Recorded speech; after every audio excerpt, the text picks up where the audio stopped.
আসসালামু আলাইকুম রহমতুল্লাহি বারাকাতু। সকলে কেমন আছেন? আশা করি সকলে সুস্থ এবং ভালো আছেন। আমি আপনাদের দোয়ার বদলতে আল্লাহর রহমতে সুস্থ এবং ভালোই আছি।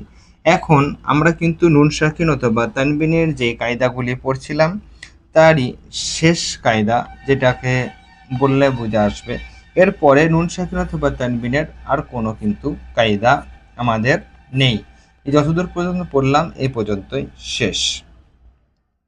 মানে শেষ বলতে কি, আমাদের কায়দা পড়া হয়ে গেল। নুন সাকিন অথবা তানবিনের যে চারটি কায়দা আছে, নুন সাকিন অথবা তানবিনের যেই চারটি কায়দা আছে, সেই চারটি কায়দা কিন্তু আমাদের পড়া ইতিমধ্যে হয়ে গেছে। এটাই হচ্ছে আমাদের মেন বিষয়, আমাদের শেখা হয়ে গেছে। যদি আমরা এরপরেও যে বলি যে নুন সাকিন অথবা তানবিনের কায়দা নেই, কিন্তু এইখানে এই পর্যন্তই নুন সাকিন অথবা তানবিনের কায়দা শেষ। এখন আপনাদের সামনে যে অক্ষরগুলো লিখেছি সেটি হচ্ছে আইন, ইয়া, নুন, আলিফ, ইয়া, শিন, র, বা। এখন এর মানে হারাকাত দেব। আই, আইন, ইয়া জবর আই।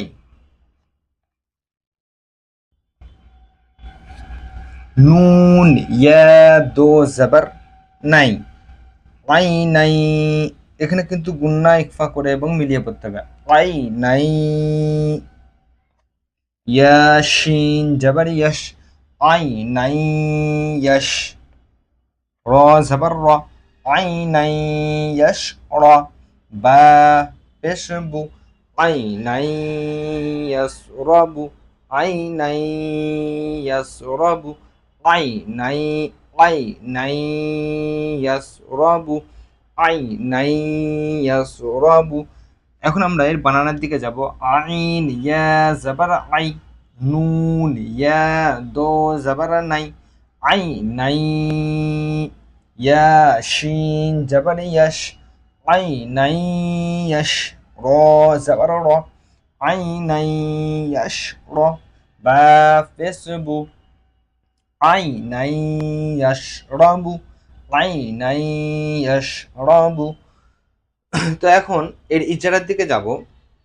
ইজারা করার মেন উদ্দেশ্য হচ্ছে এটাই, আমরা আগামীতে যে মানে কোরআন পড়তে যাব, সেই জন্য গত যে হয়ে গেছে যে কায়দাগুলি, আমাদের পিছনের সমস্ত কায়দাগুলি যে হয়ে গেছে, সেই কায়দাগুলি আমাদের যাতে মনে থাকে, সেই জন্য কিন্তু ইজারা করানো। না, আইনে ইয়ালিন হবে, ইয়া শাকিনের পূর্বে জাবার হলে ইয়ালিন হয়, ইয়ালিনকে নরম আওয়াজের সাথে তাড়াতাড়ি পড়তে হয়।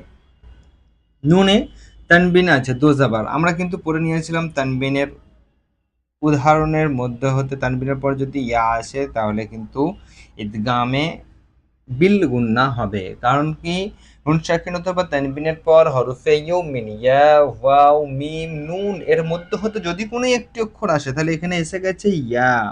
এখন আমরা কিন্তু ইয়ারই উদাহরণ পড়ছি, এরপরে ওয়াওয়ের পড়বো, তারপরে মিমের পড়বো, তারপরে নুনের পড়বো, এরকমভাবে যাব। এখন আমরা শুধুমাত্র ইয়ায়ের উদাহরণ পড়ছি। আগে নুন সাকিনের উদাহরণ পড়েছিলাম, নুন সাকিনের সাথে ইয়ায়ের উদাহরণ। এখন কিন্তু আমরা তানবিনের সাথে ইয়ায়ের উদাহরণ পড়বো ইনশাল্লাহ। তো নুনে তানবিন আছে, তানবিনের পরে ইয়া এসছে, ওই জন্য ইদগামে বিল গুন্না হবে। তানবিনকে ইয়ার সাথে গুন্না সহ মিলিয়ে পড়তে হবে। ইয়া মুতাহারিক হবে, শিন শাকিন, ইয়া মুসাদ্দাত এবং মুতাহারিক হবে। হ্যাঁ, শিন শাকিন, শাকিন যুক্ত অক্ষরকে পূর্বের অক্ষরের সঙ্গে মিলিয়ে পড়তে হয়। রায়ের উপরে জাবার আসছে, ওই জন্য র পুর হবে, র পুর। বা মুতাহারিক হবে, পেশ আছে ওই জন্য বা মুতাহারিক হবে। তো আজকে এই পর্যন্তই। আগামীতে ইনশাআল্লাহ তাআলা আরও নতুন কিছু নিয়ে আপনাদের সামনে হাজির হব। ততক্ষণ সকলে সুস্থ থাকবেন, ভালো থাকবেন, দোয়া করবেন।